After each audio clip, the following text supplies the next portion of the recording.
नमस्कार, विजय फैक्टर में आप सबका स्वागत है। मैं हूं विजय विद्रोही। आज हम पश्चिम बंगाल के सिंगूर में हैं।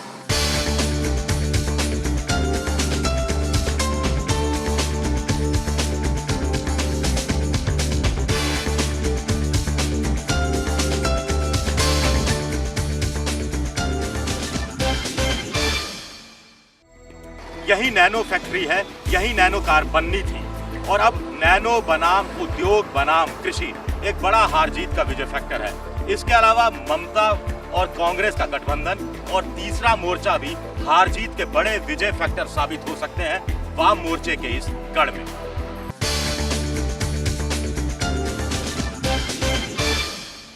पहले बात नैनो फैक्टर की। टाटा बड़ी उम्मीदों से यहां आए थे लकटकिया कार बनाने, लेकिन अग्नि कन्या यानी फायरब्रांड नेता ममता बनर्जी ने एक ऐसा आंदोलन किया कि टाटा को इस फैक्ट्री को ही टाटा बाय बाय कहना पड़ा। हालांकि मुख्यमंत्री बुद्धदेव ने अपनी तरफ से बहुत कोशिश की समझौते की, लेकिन बात बनी नहीं। गई वो बात की हो गुफ्तगू तो क्यों कर हो, कहे से कुछ ना हुआ फिर कहो तो क्यों कर हो। अब नैनो फैक्टर एक बड़ा फैक्टर बन रहा है जिसका फायदा गुजरात में नरेंद्र मोदी तक उठा रहे हैं।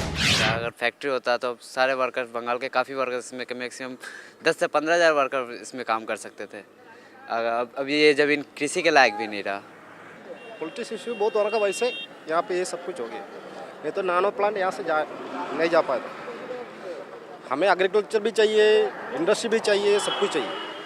पॉलिटिक्स नहीं हो, पॉलिटिक्स नहीं होना।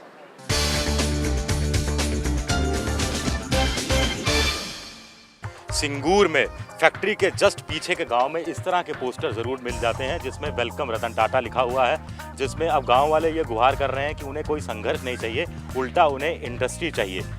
जहां तक ममता की बात है तो ममता ने सियासी तौर पर इस सारे मामले को भुनाने की बहुत सफल ढंग से हम कह सकते हैं कोशिश की है। यहीं पिछली बार जो विधानसभा का उपचुनाव हुआ था तो वहां पर भी उस महिला को टिकट दिया जिसके बेटे की मौत पुलिस की गोली से हुई थी। और इसी के साथ ही कांग्रेस के साथ एक गठबंधन की नींव की तैयारी भी शुरू हुई थी। जहां तक पिछले लोकसभा चुनाव की बात है तो पश्चिम बंगाल की 42 में से 6 सीटें कांग्रेस को मिली थी, 1 सीट ममता के पास आई थी। लेकिन इस बार जो गठबंधन हुआ है और जो कंबाइंड वोट बैंक है वो करीब 40% से ज्यादा है और ये माना जा सकता है कि अगर एंटी लेफ्ट वोट एक साथ पड़ गया, एक साथ आ गया विकल्प के तौर पर, तो फिर पश्चिम बंगाल की 42 में से करीब करीब आधी सीटें हैं जहां वाम मोर्चे को एक गंभीर चुनौती मिल सकती है। ऐसे में ममता और कांग्रेस का गठबंधन अपने आप में एक बड़ा इफेक्ट, एक बड़ा विजय फैक्टर बन सकता है।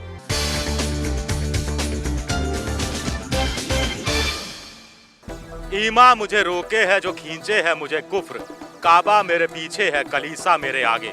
यही हालत इस समय कुछ ममता बनर्जी की है। वो कांग्रेस के साथ भी हैं लेकिन कमल के फूल के लिए भी उनका मन भटक रहा है और कांग्रेस का एक धड़ा मानता है कि ममता का कोई भरोसा नहीं, हो सकता है कि चुनाव के बाद वो बीजेपी की तरफ भी रुख ले ले।